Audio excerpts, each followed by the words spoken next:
உங்கள் தந்தி தொலைக்காட்சியில் பிரம்மாண்டமான காட்சி அமைப்புகளுடன் சாணக்கிய தந்திரம் தினமும் இரவு 8 மணிக்கு.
அடுக்குமாடி குடியிருப்பு உரிமையாளர்கள் பாதுகாப்பு சட்டத்தில் விதிகளை வகுத்து அரசாணை வெளியிடப்பட்டிருக்கிறது. தொடர்பான விரிவான விவரங்களை செய்தியாளர் பாஸ்கர் வழங்க கேட்போம். பாஸ்கர் வணக்கம். என்னென்ன விதிகள் வகுக்கப்பட்டிருக்கிறது? இந்த அரசாணை தொடர்பான விவரங்களை பதிவு பண்ணலாம் பாஸ்கர்.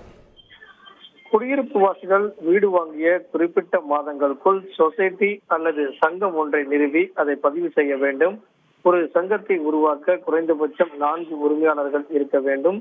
பதிவு செய்யப்பட்ட சங்கங்கள் ஒவ்வொன்றுக்கும் நிர்வாக குழு அமைக்க வேண்டும் அப்படிங்கிற விதிகள் வகுக்கப்பட்டிருக்கிறது. ஒவ்வொரு சங்கத்தின் தலைவர் மற்றும் பொருளாளர் கூட்டமைப்பின் உறுப்பினராகவும் கொண்டதாக அச்சங்கம் உருவாக்கப்பட வேண்டும். கூட்டமைப்பின் தலைவர் கூட்டமைப்பினுடைய தலைமை நிர்வாக அதிகாரியாக செயல்படுவார் என்றும், பழைய கட்டிடங்கள் மறு கட்டுமானம் செய்ய வேண்டும் என்றால் நிர்வாக குழு சுயமாகவோ அல்லது அடுக்குமாடி குடியிருப்புல 4 ஒரு பகுதியினராக அந்த கோரிக்கை முன்வைக்கப்படும் போது பட்சத்தில் ஒரு சிறப்பு கூட்டத்தை கூட்டி அதற்கான நடவடிக்கைகளை மேற்கொள்ள வேண்டும். குடியிருப்பின் உரிமையாளர்கள் 2/3 பங்கு பேர் அந்த கூட்டத்தில் பங்கேற்க வேண்டும் உள்ளிட்ட பல்வேறு விதமான விதிகள் வகுக்கப்பட்டிருக்கிறது. கட்டிடம் ஆபத்தான நிலையில் இருப்பதாக திட்டமிடப்பட்டால் அதிகாரிகள் சான்றளித்தால் விரிவான மறு வடிவமைப்பு அறிக்கையை தயாரிக்க சங்கங்கள் அனுமதிக்க வேண்டும் உள்ளிட்ட பல்வேறு விதிகள் இதன் மூலமாக உருவாக்கப்பட்டுள்ளது. விவரங்களுக்கு நன்றி பாஸ்கர்.